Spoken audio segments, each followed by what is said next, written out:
लोग एक बवाल वीडियो लेकर आए आपके लिए। यहाँ पे लिखा गया, देखिए हिंदी का जो सब्जेक्टिव क्वेश्चन देखने वाले काव्य खंड का।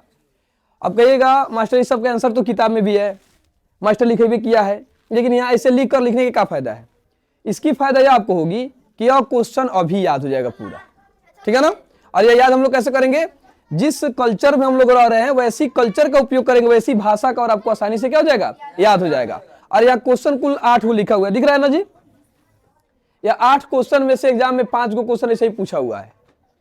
अब की बार 2024 में जो बच्चे एग्जाम देने वाले हैं उनके लिए, तो इसको मिस करने की कोई जरूरत नहीं है और इसको बढ़िया से देख ही लेना है। तो इस क्लास की विशेषता यह होगी कि हम लोग इसको क्या करेंगे? याद करेंगे, और अभी के अभी तुरंते पूरा याद हो जाएगा। समझ आ रही बात? और एग्जाम में छूटेगा भी नहीं। तो बढ़ा जाए आगे, चलिए ध्यान से समझेंगे, और जो डाउट होगा वो आप पूछ भी सकते हैं, कोई दिक्कत नहीं है। फर्स्ट क्वेश्चन कितना सुंदर क्वेश्चन है, वाणी कब 20 के समान हो जाती है? वाणी कब 20 के समान हो जाती है? अब हम आपको ये क्या कहिए, हमको आप ये बताइए कि आखिर ये जो क्वेश्चन है किस पार्ट का है? राम नाम बिनु बिरथे जगन्मा, जिसके कवि कौन है? गुरु नानक जी है। एक चीज और ध्यान रखेंगे, समझेंगे, कोई भी अगर क्वेश्चन एग्जाम में दे रहा है, वहां पे अगर वाले समझिएगा ध्यान से, अगर कोई भी क्वेश्चन दिया हो, अगर हिंदी में उसके आंसर में कवि या लेखक का नाम मेंशन करते हैं तो एग्जामिनर पे उसका बहुत अच्छा प्रभाव पड़ता है। इधर बस समझ गए? तो कोई भी क्वेश्चन का आंसर लिखने के लिए आप कवि और लेखक का नाम मेंशन जरूर कीजिएगा। आगे बढ़े, करे वाणी कब 20 के समान हो जाती है? तो बड़ा बढ़िया गुरु नानक जी कहते हैं कि जब व्यक्ति सच्चे हृदय से प्रभु श्री राम का नाम नहीं लेता है तब उसकी वाणी 20 के समान हो जाती है।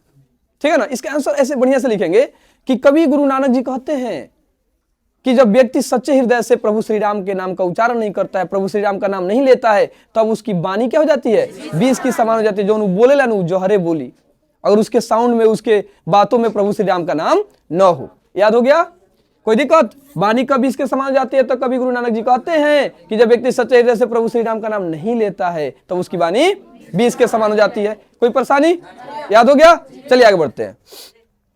ये भी दोनों क्वेश्चन के आंसर सेम है ना। एगो याद किए, दोनों याद हो जाएगा। कवि किसके बिना जगत में यह जन्म व्यर्थ मानता है? ये भी उसी पाठ का है, इसके भी कवि गुरु नानक जी हैं। इसमें देखिए क्या बता रहे हैं, यही बात है। अभी इसमें कहेंगे कि कवि गुरु नानक जी कहते हैं कि जब व्यक्ति सच्चे हृदय से प्रभु श्री राम का नाम नहीं लेता है तो इस पृथ्वी पर, इस संसार में उसकी जगत क्या है? जन्म लेना क्या है? व्यर्थ है। इस जगत में वो जन्म ले रहा है, प्रभु श्री राम का नाम सच्चे हृदय से नहीं ले रहा है, तो उसका जन्म लेना इस पृथ्वी पर क्या है? व्यर्थ है। दोनों सेम है जी, थोड़ी सी चेंज कर देना क्वेश्चन के अकॉर्डिंग देखकर। चलिए अगला क्वेश्चन देखते हैं। कवि ने माली मालिन किन्हें और क्यों कहा है? तो आई बताइए, माली मालिन के काम का होला हो, ई बगीचा में रह लो, फुलवारी में, जहाँ फूल की कई सारे बगीचे होते हैं, फुलवारी में रहते हैं लोग, है ना। यह जो क्वेश्चन है आप हमको बताइए किस पार्ट का है? यह जो है रसखान जी लिखे हुए हैं, और कवि यहाँ पे श्री कृष्ण के बारे में बताना चाहते हैं। श्री कृष्ण उनको बेहद प्रेम है, और वही देखिए क्या बता रहे हैं। इसमें भी हम लोग कवि का नाम मेंशन करेंगे तो ज्यादा बेहतर होगा, है ना। एग्जामिनर पे अच्छा प्रभाव पड़ेगा, आपको बढ़िया से बढ़िया नंबर देगा वो, है ना। तो कवि का नाम मेंशन एकदम जरूरी है। तो हम कहेंगे कवि ने माली मालिन किन्हें कहा? तो हम कहेंगे कवि रसखान जी माली किसको? श्री कृष्ण को। किसको जी? श्री कृष्ण को। और मालिन राधा को कहें। किसको कहें? राधा को कहें। अब क्यों कहे हैं? क्योंकि जिस प्रकार बाघ की रखवाली माली मालिन करते हैं, ठीक उसी प्रकार प्रेम रूपी बाघ की रखवाली राधा और कृष्ण कर रहे हैं, कृष्ण और राधा कर रहे हैं। कोई दिक्कत? तो इसका आंसर ऐसे लिखेंगे कि कवि रसखान जी कहते हैं, क्या कहते हैं? कवि रसखान जी माली श्री कृष्ण और मालिन राधा को कहे हैं, क्योंकि जिस प्रकार बाघ की रखवाली माली मालिन करते हैं, ठीक उसी प्रकार प्रेम रूपी बाघ की रखवाली कृष्ण और राधा कर रहे हैं।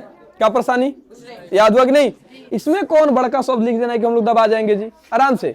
माली श्री कृष्ण के कहल गइल बा और मालिन राधा के। काहे जी? कैसे कि फुलवारी के रखवाली माली मालिन करते हैं, उसी प्रकार प्रेम रूपी बाघ की रखवाली, प्रेम के जनक किनको? राधा और कृष्ण को माना जा रहा है।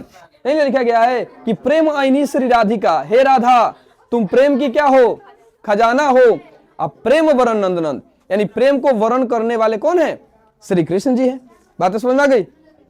उस सबको शांत करके रखिए लो थोड़ा। अगला क्वेश्चन देखा जाए। याद हो गया? कोई दिक्कत नहीं ना। चलिए अब हम देखते हैं हरि रस। अरे हरि रस दो शब्दों से मिलकर बना है, हरि और रस। हरि का मतलब होता है ईश्वर, रस का मतलब होता है आनंद।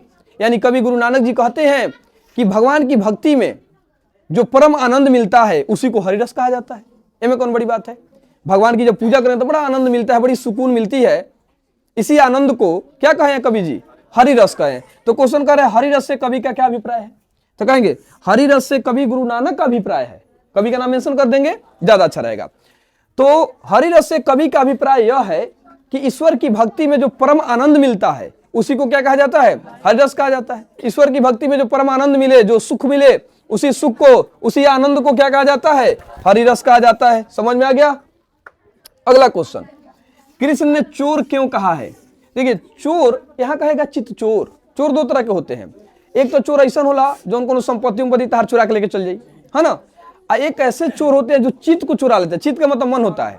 मन चुराने का मतलब होता है कोनो चीज तरह अच्छा लाग गई, कोनो लोगे अच्छा लाग गई, ओकर में तरह मने नहीं लागत, न रात में नींद आवता न दिन में खाता रहो, बेचैन बड़ो। का बड़ा बउआ? बेचैन बड़ा। तो जब तू जवना आदमी ला बेचैन हो गल बड़ा ना, तो तहार चित्त के चुरा ले बा, मतलब मन को चुरा लिया है। यहीं पे देखिएगा ये क्वेश्चन को कहेगा कि कवि रसखान जी चित चोर किसे कहें और क्यों? या चोर लिखा है, चित चोर भी लिखा जा सकता है। चित्त का मतलब होता है मन। तो देखिए कवि रसखान जी को प्रभु श्री कृष्ण से इतना ज्यादा प्रेम है, इतना ज्यादा लगाव है, क्यों कहते हैं प्रभु सुनिए ना, मेरा मन आप में इस प्रकार रम गया है, इस प्रकार मिल गया है कि तारा बिना हमरा कहीं मन नहीं खेलागत। ठीक ना, तू हमरा मन के चुराल बड़ा, चित चोर हो गल बड़ा। अब हम बिना मन के क्या करी, कुछ समझ में नहीं आवत। तब आप ही बताइए प्रभु मैं बिना मन के क्या करूं? आप तो मेरा मन चुरा लिए, इसलिए उनको चित चोर कह रहे हैं। ठीक है ना। तो ऐसे लिखेंगे आंसर इसका। देखिए कवि रसखान श्री कृष्ण के जुगल प्रेमी में, माने राधा और कृष्ण के प्रेम में इस प्रकार विलीन हो गए हैं कि उनका मन कहीं नहीं लग रहा है। वो हमेशा उनकी आंखें श्री कृष्ण को खोजना चाहती है, श्री कृष्ण को खोजती है, उनका मन कहीं नहीं लग रहा है। इसलिए कवि रसखान जी कहते हैं कि हे श्री कृष्ण आपने मेरा क्या किया है? मन चुरा लिया है। तो ये चित्चोर किसको कहते हैं? श्री कृष्ण को। देखिए कृष्ण को चित्चोर क्यों कहा है? तो कवि रसखान जी श्री कृष्ण को चित्चोर इसलिए कहे हैं क्योंकि उनके प्रेम में कवि ऐसे मिल गए हैं कि उनको लग ही नहीं रहा है कहीं मन कहीं दिमाग, इसलिए क्या कहते हैं कि वो चित्चोर हैं। चलिए आगे क्वेश्चन देखा जाए। अब यहाँ लिखा है परहित के लिए देह कौन धारण करता है? तो ये किस पाठ का है जी? घनानंद जी द्वारा लिखित पाठ है। घनानंद को प्रेम के पीर कवि कहा जाता है। प्रेम अब पीर, पीर का मतलब होता है पीड़ा। तो प्रेम में जो पीड़ा मिलती है, जो दुख दर्द मिलता है, उसी को प्रेम में पीर कहा जाता है। ठीक है ना। तो यहाँ परहित के लिए देह कौन धारण करता है? बादल करते हैं। बहुत अच्छी बात है। श्री कृष्ण कह रहे हैं यहाँ पे घनानंद जी को सुजान नामक नर्तकी से प्रेम हो गया है। पगला गल बने के घनानंद जी और छोड़ के भाग गल बिया। का बोल बा? छोड़ दिले बिया। ये रो रहल बने, बेचैन बने, कहते हैं कि हे बादल, परहित के लिए दे बादल धारण करता है। और बादल से कहते हैं नहीं कई गो सारा जाए बदरवा ले अब खबरिया, कई सारा खबर आवत जात रहेला बादल के माध्यम से। अरे रुपये से मारे ना 2-4 लाख तो नहीं के हो भाग सब बड़ा सा सफाई नहीं समझ आता नहीं के। अरे क्या जी मार कर निकलिए, निकालो नहीं पड़ेगा सभी।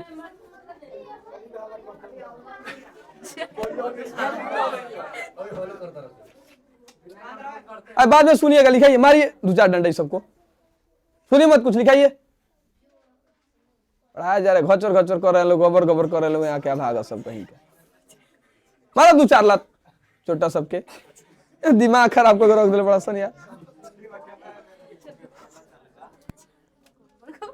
जरा पढ़ाओ जाता है यार। चलिए ऑन बन हो, ठीक भाई, इंगल लाई शांत रहिए। कितना बढ़िया लय पकड़ देंगे। अब क्या जाने कहां से शुरू करी। चलिए तो परहित के लिए कौन देह धारण करता है? बादल देह धारण करता है ना जी। तो घनानंद को सुजान नामक नर्तकी से प्रेम हो गया था। वो बेचारी छोड़ के चली गई थी इनको। तड़प रहल बने, रो रहल बने, है ना जी। और रोते हुए पता क्या कहते हैं? क्या से बादल से, हे बादल तू अपन अमृत रूपी वर्षा बरसा के जिस प्रकार धरती के तृप्त कर देवेला, धरती पे जो बारिश आती है, इस सुखी धरती तृप्त हो जाती है और सोना उगलने लगती है, मतलब कई प्रकार के फसल होने लगते हैं। तो ये परहित किसको बोले हैं? बादल को। तो देखिए कह रहा है, लिखेंगे आंसर, परहित के लिए बादल देह धारण करता है। कवि घनानंद को सुजान नामक नर्तकी से प्रेम हो गया है और इनका विरह भी हो गया है ना। तो चाहते हैं, कहते हैं कि हे बादल, तुम जिस प्रकार अपनी अमृत रूपी वर्षा वर्षा के धरती को तृप्त कर देते हो, ठीक उसी प्रकार तुम मेरे इस आंसू को ले जाकर सुजान के आंगन में ऐसे बरसा दो कि वो तृप्त हो जाए बेचारी, अब पुनः मुझसे प्रेम करने लगे। एक कहा जाए इमोशनल ब्लैकमेल।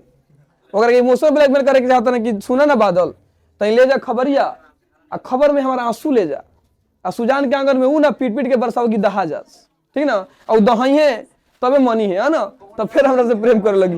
बात समझ में आई? ई तो तनिक एकदम याद हो गई। ई कहां बहुत पढ़े वाला बा। चलो आगे देखो, इनके पाठ में के क्वेश्चन है, देखा कवि प्रेम मार्ग को अति शुद्धो क्यों कहते हैं? अति शुद्धो का मतलब होता है अति सरल, अति सीधा, है ना। तो लिखेंगे कवि घनानंद जी प्रेम मार्ग को अति शुद्धो इसलिए कहते हैं क्योंकि प्रेम मार्ग में चलने के लिए किसी प्रकार की कोई टेढ़ापन नहीं होती है, मन में कोई छल कपट नहीं होती है। जिस व्यक्ति के मन में छल कपट होता है वह प्रेम नहीं कर सकता है। प्रेम में सर्वस्व न्यौछावर करने की क्षमता होती है। सर्वस्व न्यौछावर मतलब सब कुछ लुटा देने के बाद भी प्रेमी अपने आप को धनिक समझते हैं। आज तक सुने बड़ा कोई प्यार करके अमीर बन गए, वो फकीरे बन रहे सन, है ना, इतिहास गवाबा है, झोरा लेके घूमे के पड़ी, रोड छाप बन जीवा, सड़क छाप बन जीवा। तो ये कहते हैं कवि प्रेम को अति शुद्ध क्यों कहते हैं? कवि प्रेम मार्ग को अति शुद्ध इसलिए कहते हैं क्योंकि प्रेम मार्ग में कोई टेढ़ापन नहीं होती है। जिनके अंदर छल कपट हो, जिनके हृदय में छल कपट हो, वो कभी भी इस मार्ग पे नहीं चल सकते। बात समझ में आ गई? चलिए अगला क्वेश्चन देखते हैं। आगे वाला क्वेश्चन है नेताओं के बारे में कवि की क्या राय है? ये प्रेमघन जी द्वारा लिखित है ना जी, बताइए तो, सही बोले हैं? प्रेमघन जी द्वारा लिखित पाठ में क्या है? और नेताओं के बारे में प्रेमघन टिप्पणी करते हुए कहते हैं कि सब नेता लोग से अपन धोती तो संभलत नहीं खे, आ देश संभालने की बात कर रहे हैं लोग कि हम देश संभाले, भाई पहले अपन धोती तो संभाल लो। तो यह कवि की नेताओं के बारे में टिप्पणी है, नेताओं के बारे में राय है। तो हम लिखेंगे कवि प्रेमघन जी नेताओं के बारे में यह कहते हैं कि उनसे अपनी ढीली ढाली धोती नहीं संभलती है और वह देश संभालने की बात करते हैं, है कि नहीं? तो पहले अपना धोती संभाल लीजिए, उसके बाद अपने क्या कीजिएगा, इस देश को संभालिएगा। मतलब वो अपने सभ्यता, अपने कल्चर को बढ़ावा न देकर किसी विदेशी सभ्यता और कल्चर को बढ़ावा दे रहे हैं। कोई दिक्कत जी? अब आप बताइए, इशारा क्वेश्चन आपको याद हो गया बढ़िया से? एग्जाम में लिखा जाएगा ना, यह इतना इंपॉर्टेंट इसमें क्वेश्चन दिया गया, 8 को लिखेगा ना, 5 को एग्जाम में एकदम पूछेगा तो पूछेगा, है ना, एकदम यह सेट हो चुका है, इतना बढ़िया। तो इसको याद करके ही जाना है। समझ में आ गई? फिर हम आपसे मिलेंगे नेक्स्ट क्लास में और आप लोगों से ऑनलाइन वाले नेक्स्ट वीडियो में। अगर आप लोग को यह वीडियो अच्छी लगती है, देखिए याद हम लोग कर ही लिए, इसको शेयर कर दीजिए, चैनल को सब्सक्राइब कर दीजिए और क्या क्या होता है सब कर दीजिए, ठीक है ना, ताकि आपका एग्जाम बढ़िया से जाए। और हम लोग आपके एग्जाम के लिए एकदम टूट पड़े हैं, लोग तैयारी बढ़िया से चल रही है। तो चलिए मिलते हैं। जय हिंद, जय भारत।